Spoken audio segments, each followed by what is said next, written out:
الحمدللہ والسلام اللہ نبی بعد۔ آج میں بہت امپورٹنٹ ٹاپک کو شیئر کرنے جا رہا ہوں جس میں دوزخ اور جنت کا تعلق ہے، محرم اور نامحرم کا، جس کی وجہ سے یہودی اور کرسچن جو ہیں وہ خسارے میں چلے گئے۔ محرم کون لوگ ہیں؟ محرم باپ ہے، بھائی ہے، سسر ہے، بیٹا ہے، نہ چلی شوہر تو ہی ہے، لیکن بات ہو رہی ہے اس وقت ٹاپک کہ جو لوگ شادی شدہ ہیں یا نہیں ہیں ان کی بات ہو رہی ہے۔ اور عورت میں ایسی ملامیت ہے اللہ سبحانہ تعالیٰ رکھی ہے کہ وہ ہنس کے مسکرا کے بات کرتی ہے، مگر اس کے ہنسنا مسکرانا اپنے شوہر کے لیے ہے، اپنے بچوں کے لیے ہے، اپنے بوڑھے باپ کے لیے ہے، اپنے بوڑھے سسر کے لیے ہے، نامحرموں کے لیے نہیں۔ جن سے اس کی شادی حرام ہے ان سے وہ مسکرا کے بات کر سکتی ہے، لیکن ہیری اینڈ جیری سے روڈ پہ نہیں بات کر سکتی۔ اس لیے سورہ الاحزاب میں اللہ سبحانہ تعالیٰ نے بات بالکل کلیئر کر دی، آیت نمبر 59 میں، اے پیغمبر اپنی بیویوں اور بیٹیوں مسلمانوں کی عورتوں سے کہہ دو، یہ بڑی امپورٹنٹ ہے۔ بہت سی عورتیں یہ سمجھتی ہیں کہ وہ اپنی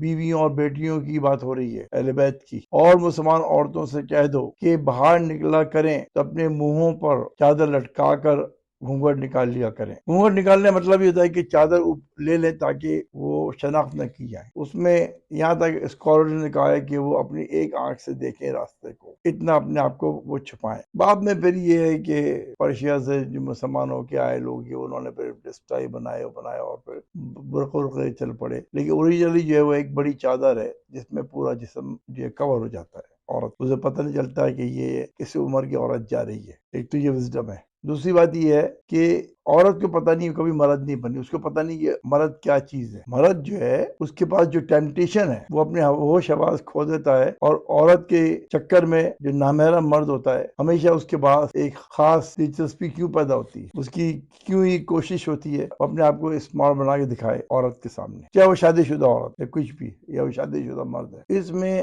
جو بلینز آف کرسچن اور یہودی، میں ملینز ہی کہوں گا، پتہ نہیں بلینز تو کہنا چاہیے نہیں کہنا، کتنے ہیں وہ ٹوٹل جب سے موسیٰ علیہ السلام سے لے کے اور آج تک، کہ وہ دوزخ میں جائیں گے۔ وہ غیر مغضوب جو اللہ کے غصے میں ہیں، وہ ان کے فالوور بھاگ تھوڑی رہ جائیں گے۔ تو خالی منہ کا دکھانا، خالی مسکرانا، اس پہ منہ کو سجا کے میک اپوں سے، تو ہم سوچیں کہ ہمارے آگے بیٹیاں ہوتی ہیں، بیٹے ہوتے ہیں، جنریشن ریز کرنی ہوتی ہے۔ اس کی وجہ سے آج ہم ٹی وی پہ پاکستان میں ایسے ڈرامے دکھائے جا رہے ہیں اس کو پروموٹ کرنے کے لیے، اور مختلف خالی ہم دینی اور بھی مختلف ٹی وی اسٹیشنز ہیں جن میں سسر کا بہو سے تعلق جڑ گیا، استغفر اللہ ربی، جو باپ اور بیٹی کا رشتہ ہے، یا دیور سے بھابھی کا چکر چل پڑا۔ ایک مصیبت آئی ہوئی ہے، طرح طرح سے بے حیائی کو پروموٹ کیا جا رہا ہے تاکہ کوئی کمیاں رہ جائے دوزخ میں نہ جانے کی۔ اب یہ دلیری آدمی کے پاس کب آتی ہے؟ جب اس کے بعد اللہ کا خوف نہیں ہوتا۔ اگر ہم اللہ کے عذابوں سے بچنا چاہتے ہیں تو یہ ہماری ذمہ داری ہے بینگ اے مسلم کہ ہم یہ ویڈیو ہر